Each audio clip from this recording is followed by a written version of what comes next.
நல்ல போதகரே, நிலை வாழ்வை உரிமையாக்கிக் கொள்ள நான் என்ன செய்ய வேண்டும்? நம் ஆண்டவராகிய இயேசு கிறிஸ்துவின் அன்பும் அருளும் அமைதியும் மகிழ்ச்சியும் உங்கள் அனைவரோடும் என்றும் இருப்பதாக.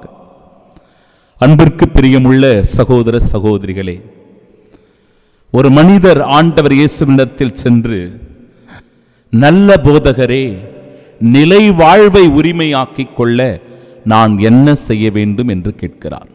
இந்த கேள்வியை நாமும் கூட கேட்டு பார்க்கலாம். நிலை வாழ்வை உரிமையாக்கிக் கொள்ள நாம் என்ன செய்ய வேண்டும்? ஆண்டவர் சொல்லுகிறார், கட்டளைகளை கடைபிடி, கொலை செய்யாதே, விபச்சாரம் செய்யாதே, களவு செய்யாதே, பொய்ச்சான்று சொல்லாதே, வஞ்சித்து பறிக்காதே, உன் தாய் தந்தையை மதித்து நட. எவ்வளவு அற்புதமான கட்டளைகள்! செய்யலாம் இல்லையா? நம்ம வாழ்க்கையில் இதெல்லாம் கடைபிடிக்கலாம் இல்லை? இதெல்லாம் கடைபிடிக்கிறோம் என்றால் எவ்வளவு ஆரோக்கியமாக ஆசீர்வாதமாக இந்த உலகத்தில் நாம் வாழ முடியும். அந்த மனிதர் சொல்லுகிறார், இவை அனைத்தையும் என் இளமையிலிருந்தே நான் கடைபிடித்து வந்துள்ளேன். என்னுடைய சிறு பொழுதிலிருந்தே எல்லாற்றையும் நான் கடைபிடித்து கொண்டு தான் வரேன். ஆண்டவர் சொல்லுகிறார், உமக்கு இன்னும் ஒன்று குறைவுபடுகிறது. நம்முடைய வாழ்க்கையில் எது நமக்கு குறைவுபடுகிறது? சிந்தித்து பார்க்கணும். ஆண்டவரிடத்தில் நாம் வருவதற்கோ, ஆண்டவருடைய ஆசீரை பெறுவதற்கோ, ஆண்டவரிடமிருந்து நாம் நன்மைகளை பெற்றுக்கொள்வதற்கோ எது நம்மிடத்தில் குறைவுபடுகிறது? நம்முடைய ஆன்மீக வாழ்க்கையா? நம்முடைய ஒழுக்கமா? நம்முடைய குடும்ப வாழ்க்கையில் ஈடுபாடு இன்மையா? எது குறைவுபடுகிறது என்பதை சிந்தித்து பார்க்க வேண்டும்.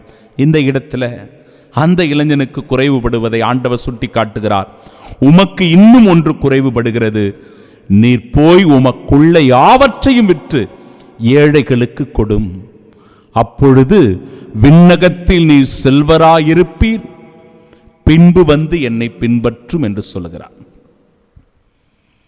என் அன்பு சகோதர சகோதரிகளே, விண்ணகத்தை உரிமையாக்கிக் கொள்ளவும் இயேசுவை பின்பற்றி நடக்கவும் எது தடையாக இருந்தது அந்த மனிதருக்கு என்றால், அவனிடத்தில் இருந்த சொத்து, அவனிடத்தில் இருந்த ஆசைதான் இறைவனை நெருங்க விடாமல் செய்தது.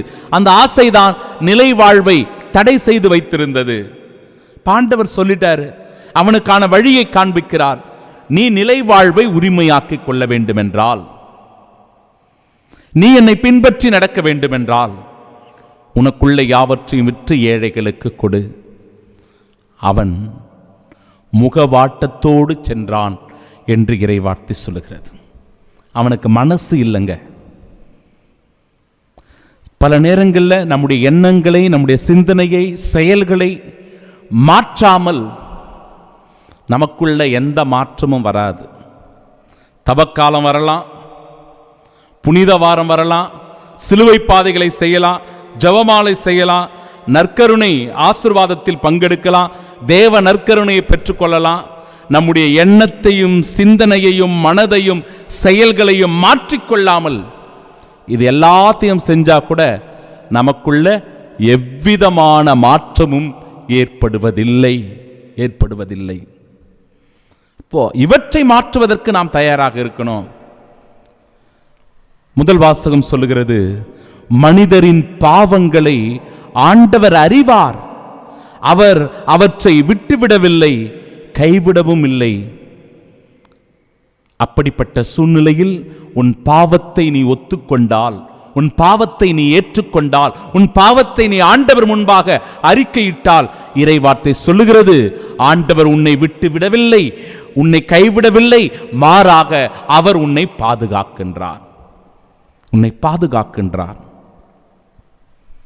ஆம், அன்பு சகோதர சகோதரிகளே, தவக்காலத்தை நாம் தொடங்க போகிறோம். நம்மை முழுவதுமாக தயாரிப்போம்.